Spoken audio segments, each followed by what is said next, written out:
way. That's right.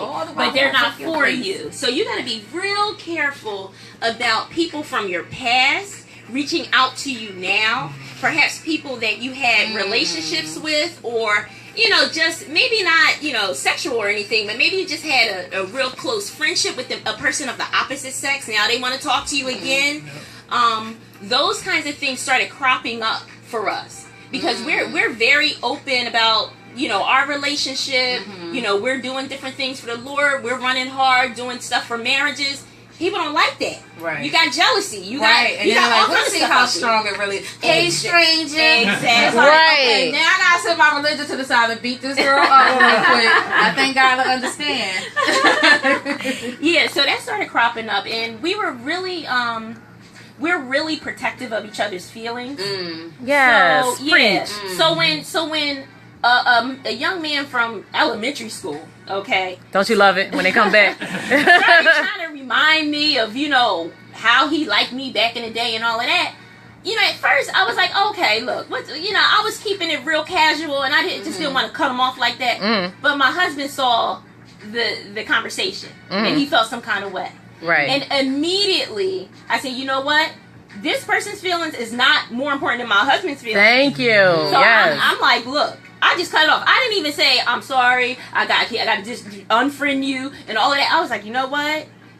Radio silence. Exactly. Nothing is worth the threat on our marriage. Absolutely, no relationship is more important than this man right here. So you know what I did? I had that Facebook for about 8 years. I had old pictures going back. Right. I shut it down. I shut it down, and I wanted him to know that I was doing it because I was concerned about him. Oh, right. That's a beautiful thing. Because you feel at first I felt a little defensive. I'm being honest. Right. It's like, oh wait, we weren't even doing anything. But but then I had to stop. I was like, you know what? This is what it looks like. And I don't want anything to even hit anything. Right. I'm loyal to this man. Know what God. Right. Yes. Nothing is worth threatening that. So I told him, I said, look, you can do what you want to do, but I'm gonna shut down my Facebook, and then we're gonna decide what we're gonna do from there, because we do ministry stuff, so we have to use it to promote, exactly, right. So he felt better, thank God. Yeah. And then I just went overboard. I'm like, I'm gonna do everything I can to reassure you that I'm big enough. I know I'm secure enough in me. I know he's not. You know what I mean? I'm not like, because some people be like, why you gotta be all that? Why right. I bet she was single too. I'm like, that was my man. Like, he's not right. And I know it's just you and your cat and your wine. Hey, I love Carter in my box. Wait, by the way, they have wine for cats these days. Oh, shut up. It's called Pinot Meow. What? I'm not, girl, what? I'm like, oh, ain't nothing sadder than a Saturday night drinking alone now than drinking with your cat. Yeah, Now you really drinking with your cat. Literally.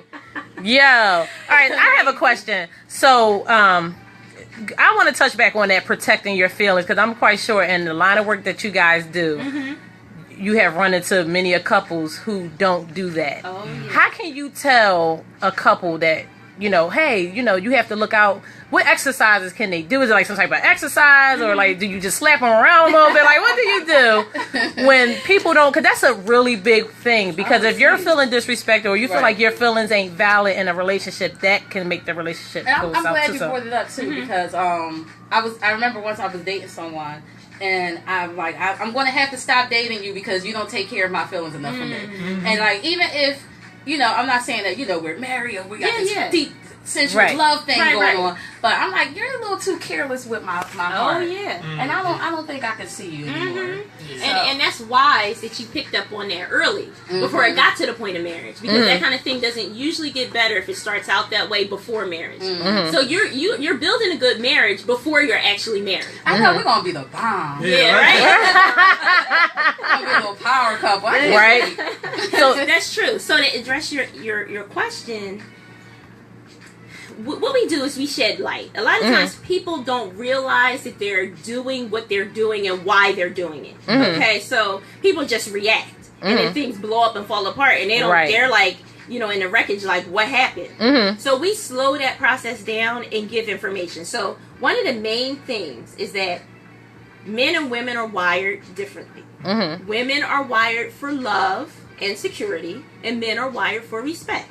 That's not chauvinist. That's not. It's just how we are. Okay. A woman wants to feel cared for, loved, protected, secure. You can take care of me. You got my back. A guy wants to know that you're going to be able to look to me and believe that I can do all those things. That I can do this. You know, now a lot of times what happens when conflict comes is that those are the first things that fall away.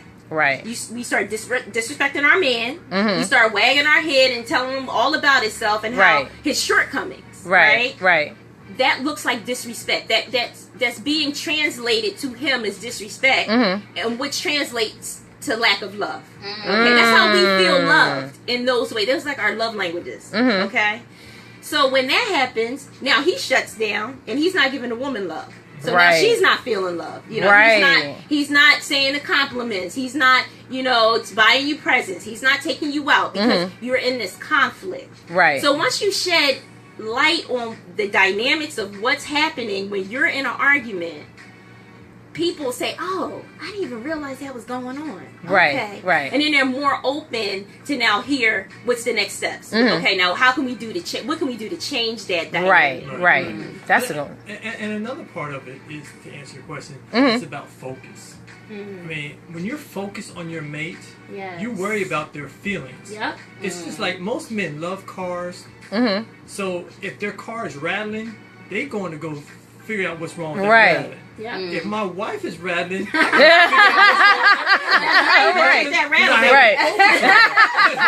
That's why I have a focus on her, and I'm focused, and I'm trying to be as fluid, as knowledgeable about Jennifer as I possibly can. Yeah. So we always say, I'm fluent in Thomas. Exactly. Yeah. Thomas. Yeah. You got to know your mate. Right. And I'm sorry, go ahead. You finish. No, but we're just concerned about each other's feelings. And if you're concerned about somebody, you love somebody, you want to make sure that they always feel good. They always feel valuable and precious, like we try to make our mates feel. Right. All right, so real quick, because we went Facebook Live. I want to tell everybody, we're Facebook Live. If you have any questions, go ahead and post on our Almost Famous page, or you can enter your question here on live, and we will try to get to them in an orderly fashion. So don't be scared.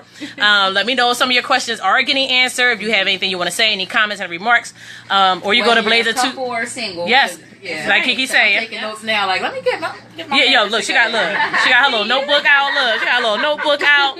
Yeah, so y'all have any questions? Yeah, so y'all have any questions? Y'all can also go to blazer267.com and listen to us right now. So yes, we're going to get back to the conversation. I'm going to turn the camera back around, but hey y'all.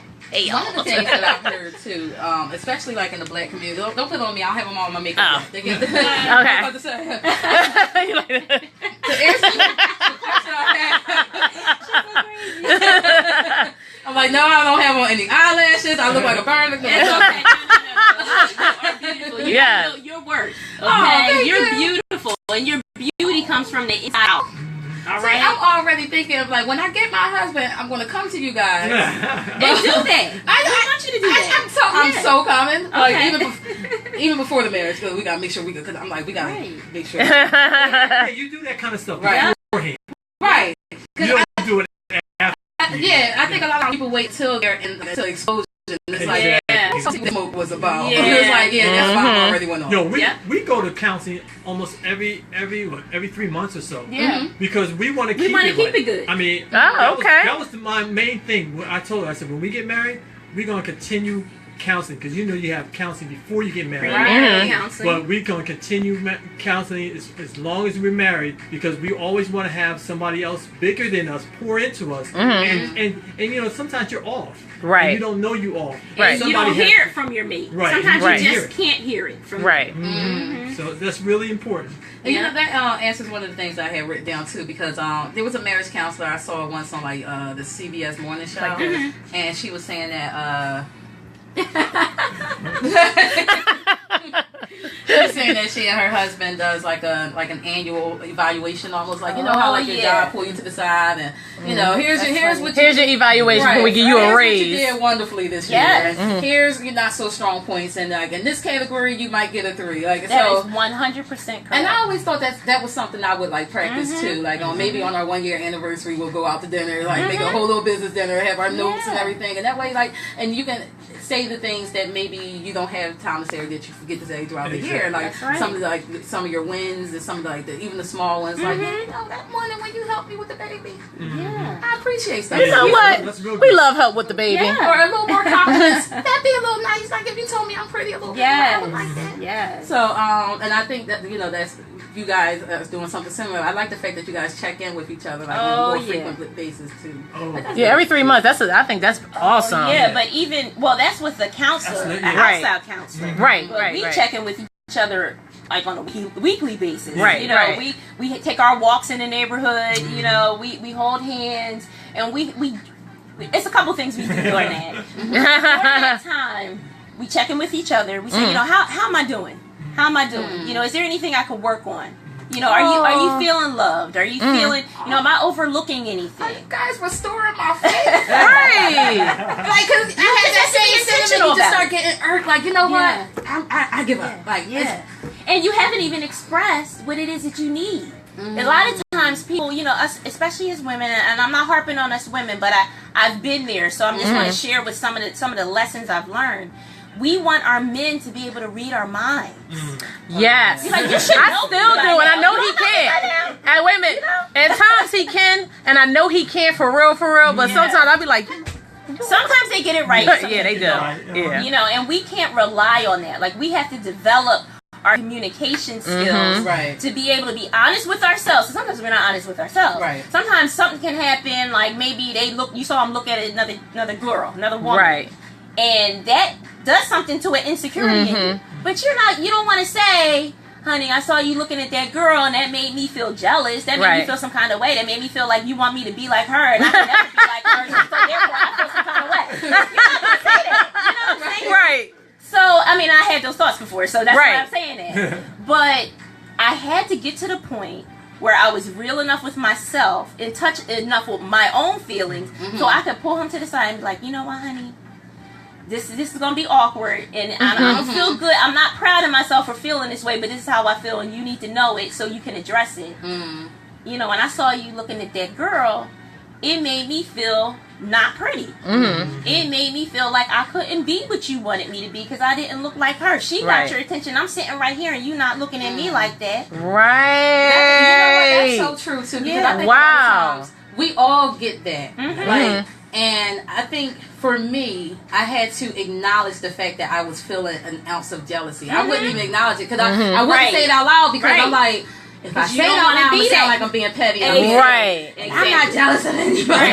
I don't want him to think. So, and I would just harbor but then in the back of my mom think, I'll beat everybody up in here. You looking like I will hurt you. Right. It goes all the way left. So again, having that whole argument with him in my head. And I think one of the things, like I told you guys, I've been working on myself or whatever. And one of the things that I have really had to, it doesn't make you insecure or crazy to feel a twin. Even God said, I'm a jealous guy. Like, exactly. I can acknowledge and have that feeling. And I'm, it's just what you do with that feeling. Now, if you go and you take a baseball bat and bust out her windows, that's going too far. Right. You know what I'm saying? Keeping it real goes too far. Right. Now, my thing is with the whole looking, but here's the thing. I don't mind if my man looks. It's how you look. Okay. Like, because we're all human. Right. We're always going to see somebody who looks a little, okay, he look good. Okay, she look nice. Right. But it's good. Right. Don't turn your head. Right. Turn it to a wolf and right. See, here's the thing. I feel like women, and I'm speaking from a woman's perspective because I'm a woman. Right. I feel like because we look, we all going to look. We're all human. Right. But I feel like women, when we look, we do something like. So you didn't even see that just now. Like we do something like and I understand men are wired differently, and I'm trying to keep that in mind. But like I said, I don't mind if you look, but don't. Like you said, don't break your neck and you all like, it's like, yo, mofo, you must want to fight me or something. It's like, was that food over there? You hear Mike over there? Be quiet, Mike. Say no, it's cool. It's cool, Mike. I love when Mike talks. Here's the thing with that, though. Sometimes, like, when men are single and they have no check on them, you know, I mean, I didn't say chick, but I said check. Somebody who to check them for how they use their hands and use their eyes and stuff like that. So they just go wild. And then when they get into a relationship, that is so ingrained in them. That lack of self-control. Okay. So they have a habit of always looking. And you have to actually train yourself to keep your eyes focused on your woman or straight ahead. And you know, this is what you're seeing right now. This is a cumulative effect of years being together. Because when we first got together, I had that issue. He had that. It wasn't exaggerated. Was you breaking your neck? I ain't crazy. Right. I ain't that crazy now. If somebody came by, he would look, and it wasn't exaggerated. But I was hypersensitive to that. Hypersensitive, and that was an area for us, but. His maturity came in when he started meditating on the word. And the word says, if you look at a woman, it's like you're having committing adultery with her in your heart. Because in the beginning, he was like, why are you so upset? I'm not doing nothing with her. I'm just... I love the way she... I know. I love it. That's a good impersonation. Yes, I love it. Of yourself, right? But once we started reading the Bible more, and him as a man, and I at that time, I didn't beat him over the head with that scripture. It came up into my mind, but I was like, you know what? I'm just going to chill. I'm going to pray about it. Right. Lord, open his eyes, because I can't do that. Now, if I had backed him over the head, well, the Bible says, it would not have went well, and he wouldn't have received it. He wouldn't have. So I prayed about it. Ladies, pray. Pray for your men. They need support. And it's only support that God can give them, because they, especially if they're from a background where they have never seen a man really step up and be a good man, a good father, a good husband, they're learning right along with you. So you can't be like, Let me find out she buying people more time, because somebody was at the line like, look, mother. But she done bought somebody some more time. Speaking to your soul. Speaking to my soul right now. You done saved? He don't even know. Maybe he listening, maybe he not. But you done gave this brother more time. Yeah, you done gave this brother more time. I get all single girl, like, girl.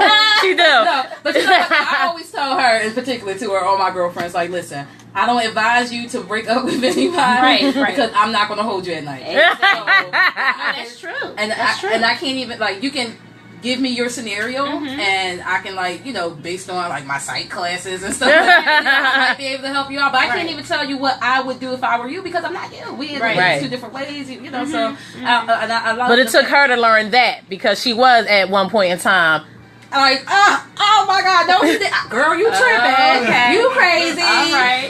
You crazy. He's stupid. So it took her, and she grew a lot from that too. So I gotta give props to my little sister. It took me to fall in love. Like, I think, you know, I was extra sassy about love, or I was so hard about nobody's gonna do nothing to me, ain't nobody gonna hurt me. She was a Tyler Perry movie, y'all.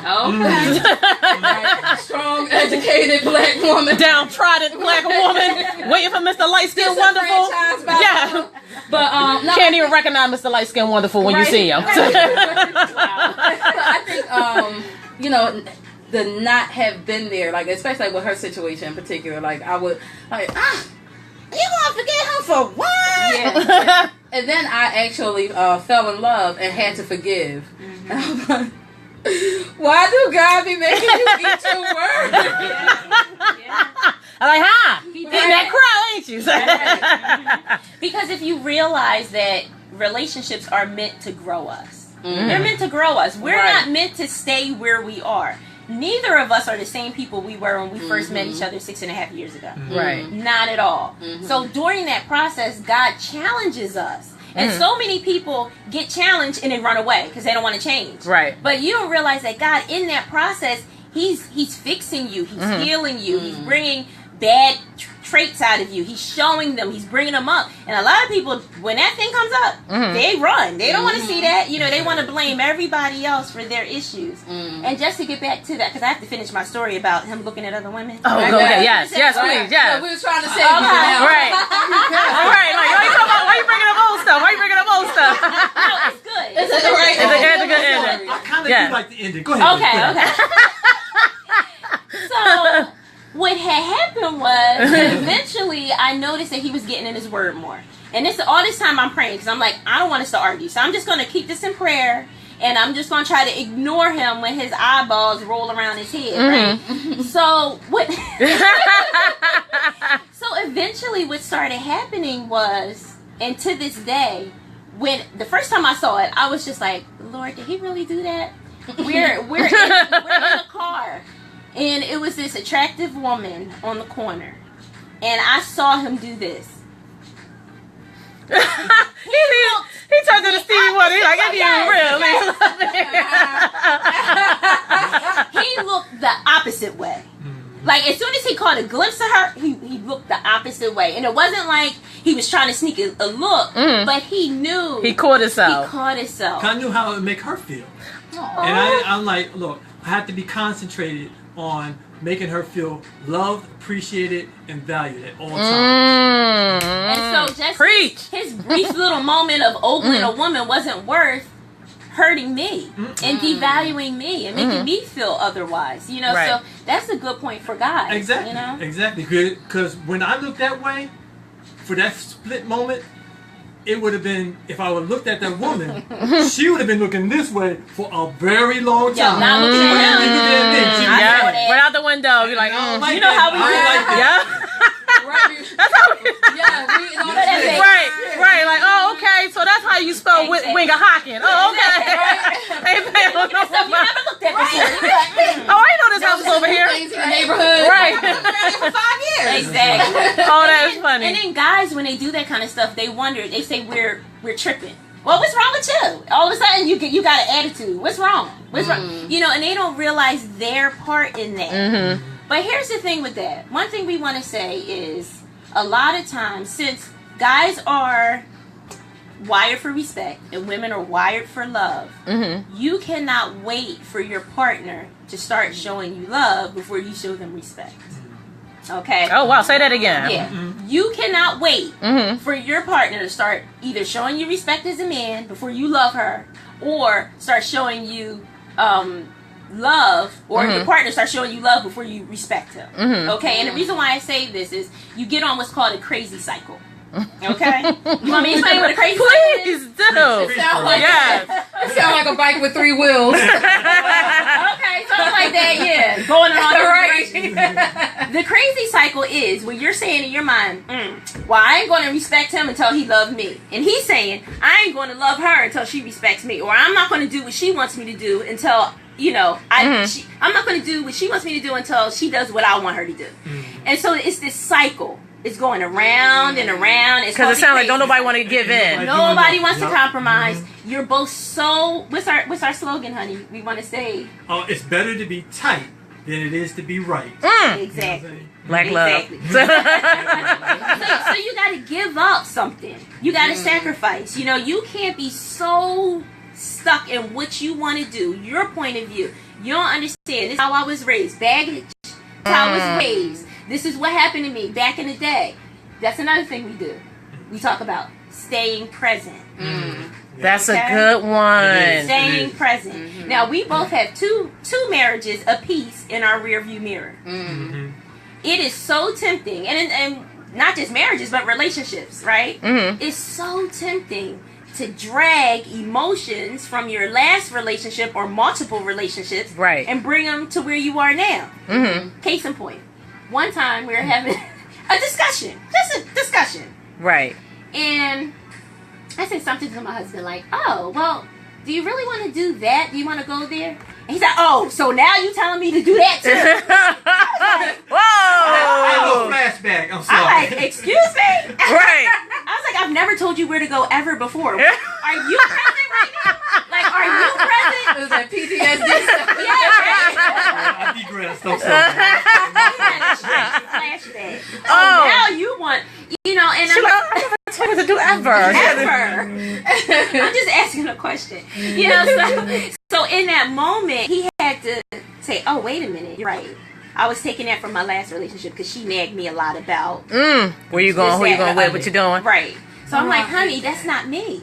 That's not me. So don't put her sins on me. Right. Because I love you. Look, you're free to go and do whatever you want because I trust you. We don't. All I ask for is that you kiss me when you leave and you bring your ass back. That's all I ask for. Maybe not in those words, but but still. Now, I have a couple of comments off of Facebook Live. Okay. One of our friends, Robin, she said, "Oh, they are so cute." See, I told her. And she said she was. I know. Yeah. And then our lovely Miss Rita said, "Hey, ladies, look but don't touch." When we was talking about the looking at other women. And Stephanie said, "Who is she? I need to be in her office." Yeah, just Stephanie. I'm like, yes, we about to can you fix her? Then she said #Black Love. Right. And, Robin said, "Don't worry, Key, I'm still a Tyler Perry movie too." Oh yeah, we gonna be all right, Robin. Right, Robin. Hilarious. I also hear too that I guess with first of all, the way we raise our kids in the Black community, we raise our girls to be strong and independent and hard. We almost raise them to be the opposite of what you need to be as a wife, because we teach them to never submit, basically. Yes. But then when the Bible says. But then we teach our boys to be more dependent and lenient. We coddle them longer and things like that. So then by the time they are adult enough to be in a relationship or ultimately married, you have a mature, a not so much mature guy, right? And this strong woman, hard as nails type of woman. Yeah. So and then we also have a society too now that women are, let's call it the Black community in particular, educated at a higher level. Men are going to jail at a higher level. So it's a lot of factors that works against marriage, right? Exactly. So do you guys see that a lot? A lot of times, maybe the woman is the predominant, breadwinner. She's constantly belittling the men. Yes, 90% of the time. Wow. 90% of the time. It's rough on the brothers. Yeah. Yeah. Yep. What's one of the tricks that you can do to try to get these, to try to get this couple to open up, to try to get this woman to be like, okay, you gotta bring it down, sister, bring it down, Well, do you want to handle that? Yeah. Well, I mean, basically, what we do is. When there's conflict like that, because it's all about conflict. It's all about conflict. And we try to tell the person, all right, you need to just tell us what's going on, and then you tell your mate what's going on. Because what happens is sometimes when you're explaining it to somebody else, you hear yourself differently. Right. Oh, right. Because you don't. A lot of the women realize, oh wow, I sound like that. I'm sounding like that. Yeah. Right. Because when they start talking to us about what the problem is with their man, they're like, oh, I'm listening to myself, and I'm like, I don't like the way I'm sounding. And so maybe I am nagging, or maybe I am doing whatever he's saying that I'm doing. So self-evaluation, just like you're doing, is probably the key to that whole thing. Right. And then also hearing their mate, because a lot of times when you're arguing, you're not even listening. You're not listening, right? You're just reacting. It's popping off. Right. They're saying something that's hurting your feelings, and you're coming while they're talking. You're formulating your answers. Yep. So you're not even present in that moment, listening to what they're saying. Right. So that's why counseling is so good, because we slow that process down. We kind of take the emotion out, and then we let them hear each other. And then also having a husband and wife team. A guy is more likely to listen and hear it from a guy. Oh yeah, plain and simple. I totally agree with that. Woman barking at him. Right. Exactly. So a lot of times I will address the woman. He has 2 children that are grown, 23 and 26, almost 27. My daughter's 18, about to go away to college. Right. We don't call them his and our they're our children. Right. But it's taken 6 years. Really, 6 years for us to fully integrate. That's a whole nother dynamic. And it's so many blended families out there. Right. And I think a lot of times people try to either blend too soon or don't do the work. And it's like I was having this conversation with someone, and she was trying to figure out why her daughter wasn't getting along with her man. I'm like, look how long it took you to fall in love with him. Exactly. Like, let her. They're gonna have to develop their own relationship. Like, she's not just gonna like him just because it's like, well, he's here now and we live together, so and it's like, like that's what you want to do, right? Like, you don't even saying that. And at least have that conversation Yeah. with the kids. Like, Yeah. okay, before we even make any major moves, here's what we're thinking about doing. Let us know how you feel about that. And I think a lot of times people don't give kids the credit or the respect, and they think like, well, you live in my house, so. I love that. That is one of my biggest pet peeves. So many, and I'm not going to stand on my soapbox too long, honey, because you know I can get stuck there on this issue.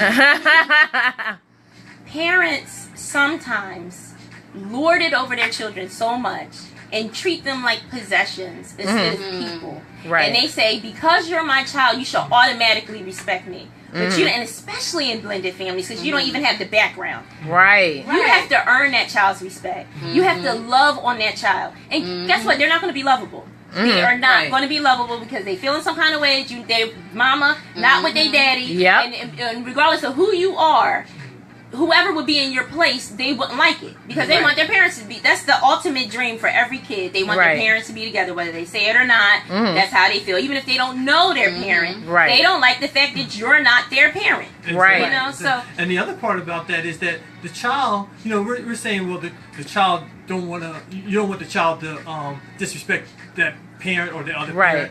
Well, that child feels disrespected. You're in our house, you with my mama, and my dad's somewhere else, and you know that whole and they don't have no say in any of it, and they feel without they have no power, no so power, they no act voice. out.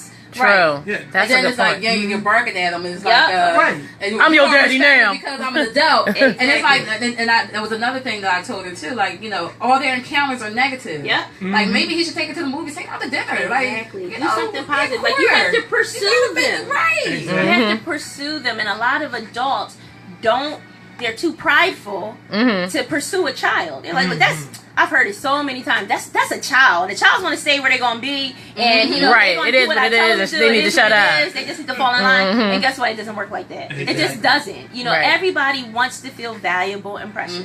Everybody wants to feel like their feelings count and matter. Like, right. You know? And that's one of the things I always say. If I do eventually get into this like big time relationship or eventually lead some marriage, like you're gonna have a relationship with my son. We're not just gonna just, you know, well, you know, this Mr. So and so. Here's Uncle Tony. Here's Uncle Tony. Here's Uncle Ray. You know? I mean, how many brothers you got? If he's your man, why am I calling my uncle? That's weird. When we first started out, my baby daughter, which is her biological daughter, didn't like me. I mean, not at all. She didn't like me at all. We had a lot of issues, a lot of friction, tension, because you know and she still wanted her mother to be with her father. Yeah, and you know I was cool when I was just like coming over to say hi, you know. Right, when you want to breeze through. Right. Don't stay now. But now we're trying to be one, and we're doing a lot of things together. And she feels like you coming in between her and her mom, and I'm trying to replace her dad. So there's a lot of friction, and then it went on for a while. It went on for about a year. Yeah, but how the Lord told me to handle this, to break all this down, was one day I said to her, I came to her, I said, look, I am so sorry for whatever I've done. And she had the attitude too. She was looking at him like, oh, that sounds like me. I've been there. Yep. Please do that face again. You know, I had to be the bigger one. My wife was telling me, you know, you have to be the bigger one. I said, because I can't do it anymore. I was burnt out. I was stuck in the middle. I didn't like how it felt. And I'm like, look, if you really love me, if you value me, you know we're a package deal. You got to make it right. You can't blame it on a child. That's a child. You're the adult. So this is what he did. I'm sorry. Yep. So I just came over to her and I told her, look, I'm so sorry for whatever I've done. Yep. You know, I just all I want to do is love you. I want to love your mom, and you know whatever I can do to make it right. Let me make it right. And she just instantly broke down in tears. She was like, "Oh, I'm sorry. I've been treating you wrong."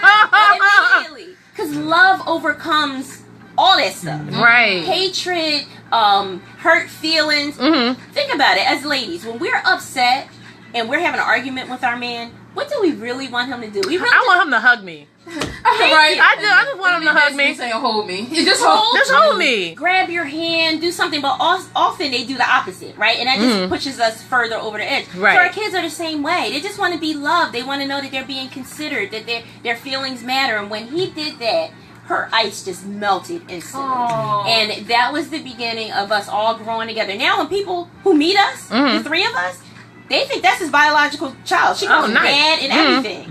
You know, that's wonderful. Yeah, that started like 2 years ago, like out of the blue. She was like, "Hey, Dad," and he was like, "She called me Dad." Right, trying to play it cool. Trying to play it cool, like Oh, I think that's me. I answer here. Yes. I was Mr. Thomas for. I was Thomas. No, you were Thomas. For I don't know how long. He didn't even insist. He didn't insist on Mr. Thomas. That's the other thing, because he wanted her to feel comfortable. Yeah, right. But it hurt his ego a little bit. It was hurtful because she would come home talking about, well, Mr. So and so, one of her teachers, and right? Miss. So, like, oh yeah, and Thomas. Are we gonna go so? She like 12. Oh shoot! Don't call me Thomas. Right. But I said, all right, no problem. He I ate that because I knew that I was sowing seeds. I kept sowing seeds, and I said, no. I knew one day that those seeds would turn into blossom into some flowers. Oh, that's so sweet. That's why I love this man. Okay, right. Hashtag future goals. Yes. Hashtag this is going to work. Hashtag. Here you go. Let me turn the camera around on you when I say that. Hold on 1 second. You're like hashtag. It's so good. Brother, you got what out, brother? It's so good to hear you guys talk. Like I said, like it's almost like a restoration of faith, because you think that these things don't exist, and I think, like I said, like I've been doing the work, and I know what I want, and I know like the way I want my relationship to run, right? And I'm thinking I'm crazy because I'm the only person. Like you guys are like basically saying everything that I've been thinking, and I'm like I must be crazy because it seems like this doesn't exist anywhere. You can't even get people to be loyal. They literally have songs called "These Hoes Ain't Loyal." Yeah. So like I think the loyalty factor is something that you gotta change your surroundings. Exactly, you gotta change your surroundings. You gotta change what you think. You listen to. All the stuff that you bring into your head is what's feeding your brain and your thoughts. Because and shaping your surroundings. Exactly. You bring junk in, that's how you're going to think. That's so true. We stopped listening to all secular music. Because we're not hating on your show. Your show is fly. Right. Well, because we're going to do a little music breaky pool in a second, but I don't know if we're going to keep going. I remember who we were. Right.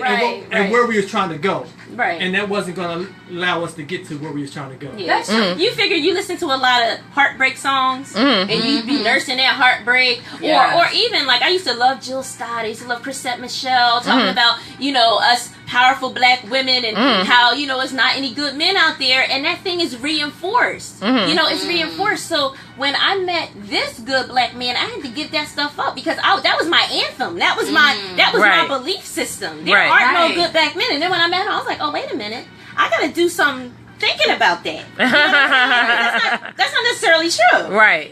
So when I met him and he didn't listen to any secular music, at first I was like, you know what? You just doing way too much. All that. I know you Christian, but I'm like, come on. You don't like Biggie. You don't like Biggie Smalls. Come on. Stevie Wonder.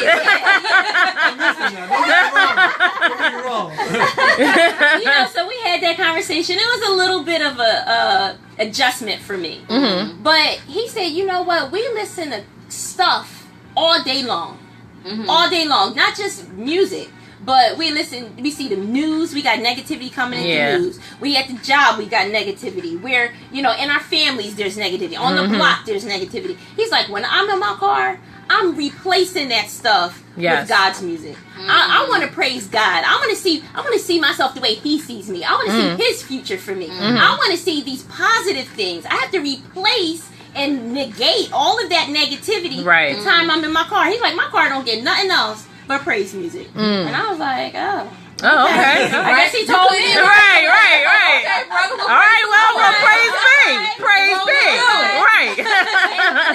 me. And then I started noticing that there are many different genres. I'm thinking, oh, you listen to old time gospel. Oh, Lord. There's rap. We be there's banging. jazz. There's everything. I mean, it just opened up another world, and it made me more receptive. It taught me a lot about the Bible. You know, a lot of people think, oh, I got to be in my word every day. If you listen to the right music, you hearing the word in the music. Right. You know, and that thing shapes your world. We started thinking about marriage in a whole nother way. It wasn't just about, you know, you're not doing this right, I'm not doing this right. Then it shifted to, okay, what are we going to do in the kingdom together? What's our future goal? Right. You know, how can we pour into other people? It's so much bigger than just me and him. Right. It's so much bigger. This is about, you know, bringing God's love to the broken world. This world is broken. People are hurting.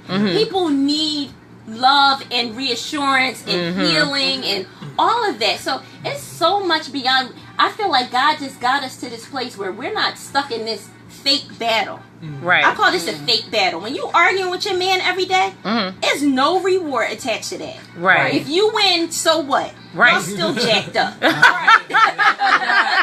Yeah, There's no. no reward attached to that. I think somebody we argue almost every day, and I'm like, this is not even me. I'm so harmonious and peaceful, and like, and what do you get if you win? Right. What's the reward? Right. Now what? You get to sit there and say, I "Ha." got so far. I was like, I gotta get you out of here, bro. Yeah. Bro, I gotta send you back. You gotta fight for your peace. Right. That's what you need to fight for, and you fight together, not against each other. All right, so I have another question for you guys. I don't even think we're going to even get back to any more music, but I have a question. All right, so you have people who have the misconception, hey Darren, you have people that have the misconception that, okay, say you two are dating, and he want a woman who cook, but you ain't cooked not a day in your life since you've been with this man. But they think once they get married, you know, they sprinkle dust over, and all of a sudden now she gonna cook every day, but then you mad that she don't cook. Like, have you dealt with couples who have gotten married with this big, you know, expectation, and then when they fall short, how do you fix that? That's the word. They think marriage is going to be the fixer. Right, and that's it's the magnifying glass. Exactly. It puts a really spot, like everything that you thought you wanted or thought you were going to get. Now you really see all the parts that you don't have. Exactly. And instead of actually just working on it, it's like people get mad, or you know, that's like you said, like the conflict starts to come into play. Well, that's when counseling comes in beforehand. That's right. Because if you're not understanding what you're getting into, then you're not going to have what you want in the long run. Because if she can't, she can't cook, and you want somebody who can cook, maybe she ain't for you. Right. You know, from the beginning. And if she's not willing to learn. Because, I mean, just because you can't cook don't mean you can't learn. Exactly. But it depends on that person being willing to change themselves. Right. You can't change nobody. Right. So the thing that you have to do in the beginning while you're dating, you need to have that discussion about, okay, what are our expectations? What do you expect me to do once we get married? What's your perfect woman? And I have to decide whether I can fulfill that. Right. You know what I mean? Right. If that conversation is not had beforehand and you go in just like it is and you want to change stuff, it doesn't work that way. Right. Because that's when you're going to have conflict. You know, you can't agree one thing going in and then you trying to change up the agreement. Right. That's what I was thinking too. Because I know several couples who have the whole like, okay, yeah, she don't cook, she don't do none of this, and went to counseling before they got married, and then they get married, she still ain't cooking, you still in the streets, like I don't get it. I'm like from the 1950s. I'm like, what woman is not cooking? You'd be surprised. You would be surprised. But I don't. It's so weird to me. I just don't get why people. It boggles the mind, because I feel like who you get before you get married is who you going to get after you get married. And like, you're going to get even more of it because they get comfortable. Yes. Now they chilling. Now they resting in it. That's true. And you start bad habits. So once you start off in bad habits, it's really, really hard to turn that train around. Right. Because it's going full steam ahead. They're, like you said, they're comfortable. You're comfortable. And now you want to do something different? Right. Why? It's like you can't change the dynamics now. You can't change the rules of the game. It's like, right. You're in the middle of the game. Right. But it's not impossible. Exactly. Well, one of the other things that they have to, if you're getting involved with somebody, are they people who have a vision?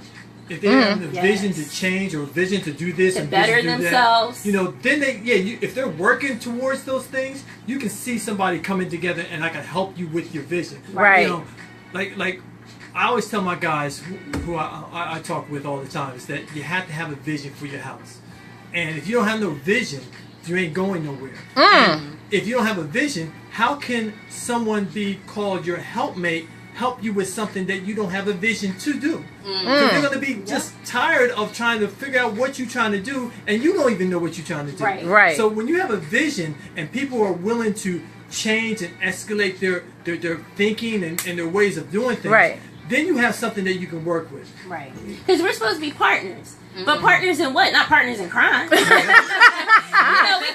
to be working toward a goal. Right. And the Bible says, my people perish because they don't have a vision. They don't have anything.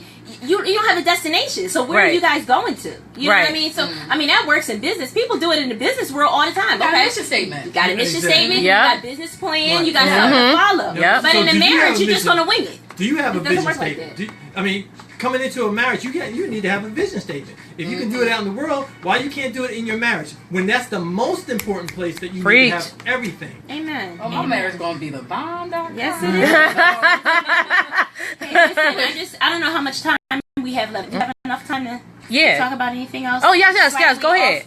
Okay, so when you said, when you were talking about our vision statement, it reminded me of the vision statement that we have on our refrigerator for our family. And that first line says that we will be ambassadors for Christ nationally and internationally. And that we will show the world basically what a good family looks like and bring the love of God to all corners of the earth. I'm paraphrasing.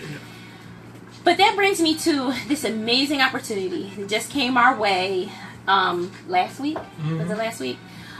We knew for a really long time now that we were called to minister internationally. And, like I said, I was born and raised in West Philly, Southwest Philly. He was born and raised in Pottsville, which isn't that far from here, about a couple hours. But, Pennsylvania people. Right. But we had a vision for our family. And our vision was to take the love of God abroad. And we recently had an opportunity to pastor a church and run a children's orphanage in Thailand. See? In Thailand. Look at them. Yeah. Look at them, y'all. Thailand. Y'all see them? Look, y'all see them? I wish we had them Mike is sleeping on the job. We're going to need more than hand clap. We need, like somebody had a Holy Ghost right there. Right. Like, that is so amazing. It's beyond amazing. Like, but it requires a big leap of faith. So Definitely. we're stepping out on faith. We're selling our stuff. We're giving up a really good, well-paying job. We are, we're giving it all up. We're giving all up for the calling because we feel like we're really positive about this calling that we're going to go there and make a difference. Not only in that church, actually the little town is called Wahin. And the people are very loving. It's called the Land of Smiles. That wouldn't be where you two go. Right. But they have Perfect for you guys. They need help. Right. There's a lot of poverty, a lot of homeless children on the street. So the founder of that, Andrew Stocks, he's a lovely guy. He's from Britain. He's British. We our hearts were knitted across the world. We've been talking. We've been video chatting. He needs help. He's not a pastor. He needs pastors to come in and show the love of God, build up that children's home so that they can rescue more children. There are children on the street thrown away. And they have about 11 children now in the home. He built this home from the ground, but the capacity is for 50 children. So what our goal is and what God put in our hearts is to go there and get sponsors, get donations. We want to go being a blessing. We want to bring money with us, and we want recurrent funds on a monthly basis. Even if people can just give $20 a month. We do that with a gym membership and we don't even use. Right. To put it in perspective for you people. Yes. That's a staple from Chipotle. All right, so tell people. That's amazing. Because I know you were saying something to me earlier about a GoFundMe page and everything like that. So I don't know that exactly. It's GoFundMe.com/PowerChurch. Oh, okay. Power Church, because the name of the church is Power of Love International Church, so I just put down Power Church. Yeah, so GoFundMe /Power Church. I gotta know that. So that's and just and just know that you're making a difference. Right. Just because we're here local don't mean that we can't make a difference on the other side of the world. Right. So we just wanted to plug that. And this is not a missions trip. No. This is a trip for us to stay there. We're going to be there for a year plus. Oh, wow. Yeah, we're going to establish, just this church is already established, but it needs help. Right. It needs help. They need guidance. They need to be grown spiritually. Right. And they just need love. You know. So the stuff that you're selling, where can I buy it? Forget the order. You have accounts. We're like, what is this stuff? I need a lamp. Like, hey, it's for a good cause. Right. And we're still going to be doing counseling on internet. Oh yeah. Okay. Oh yeah. We're gonna have So do you have a Periscope. site? Okay. We're gonna have. Do you know what that is? The Periscope. No. Okay. No, we're going to. Oh, but you can. I'm gonna say, but y'all can. I'll say, yeah, but when you do get it together, if you contact me, we will put it on our Almost Famous page, so that way Okay. people can But go to we our do page have and a link it website. through. Okay, We what's the do have a website? It's called Building a Bulletproof Marriage. Go ahead. It's Almost said it. Right. it's bulletproofmarriage.weebly.com. Okay. Bulletproofmarriage.weebly.com. Because I have another, Stephanie commented again. She said, I'm at my desk all in this show. She said she's loving them. Hashtag I cook. You know what? That's one of my I'm about to put on blast.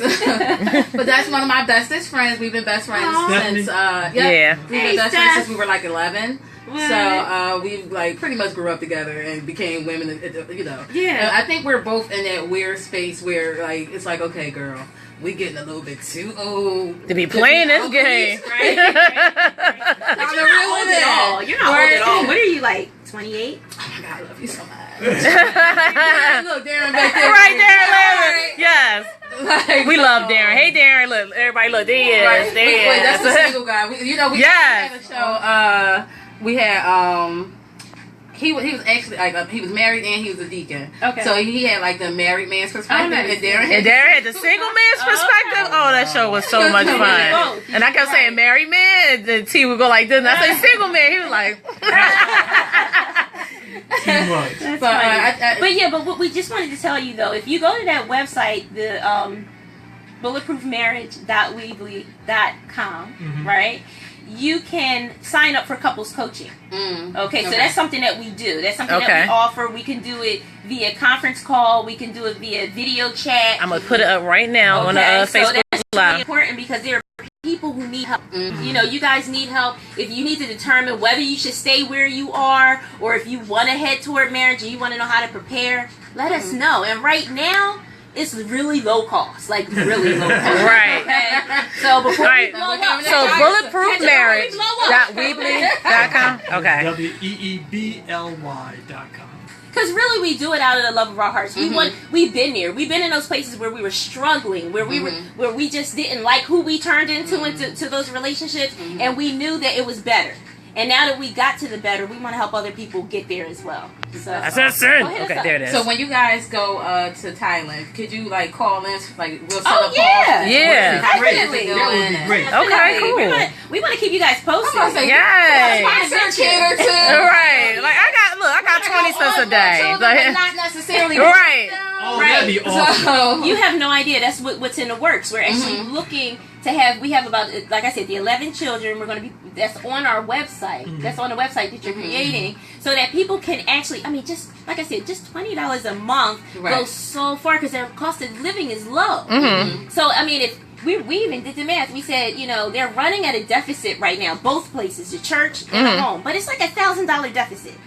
It's like That's it? But to them, it's a lot. It's Yeah, that's huge. right. So we're like, man, I mean, their whole budget is like $3,000 you know a how much month. my student loan? Right. When we leaving? I'd be a queen over here. The coolest thing about this thing is that your money, you're not gonna know that it's going right to them kids. Right, but I trust you You're gonna be seeing those kids. Exactly. You can Right. talk to them kids Right. through our Facebook, Right. through our whatever. Right. You'll know that they're gonna go there. Because a lot of times you With put those out big money, organizations, and you you don't know where to go. Right. where the money's That's going, true. or who the contact and all that kind And of who's Right. skimming off the top. Exactly. Right. You know. Everybody's getting fat and the kids losing weight. Right. Exactly. Wait a minute, I'm Exactly. sponsoring this person. Yeah, so my husband did the math. He said if we could get 150 people to commit to an ongoing $20 kind of donation, just you know how you get that automatic debit out of your account, that would care for both facilities. Wow. $3,000. Both facilities on a monthly basis, and then whatever else the way it is now. Yes. Right, the way it is right now. But we want to generate even more than that. So now we could fill up that capacity from 11 children to 50 children, possibly build a wing. I mean, it's so much that can be done in that area. And then funnel. See, our thing is like we want to be a blessing not only there but to here. So our daughter is going away to college. She's going away to Hampton University. Nice, yeah. Shout out to Marissa Sousa, my baby. So proud of her. But what we want to do is we want to have eventually relationships with colleges, so that now, since we're going to be there, we can have children sponsored to come from college in the summer vacation and come work in the children for internships. Nice. So now they can get credit.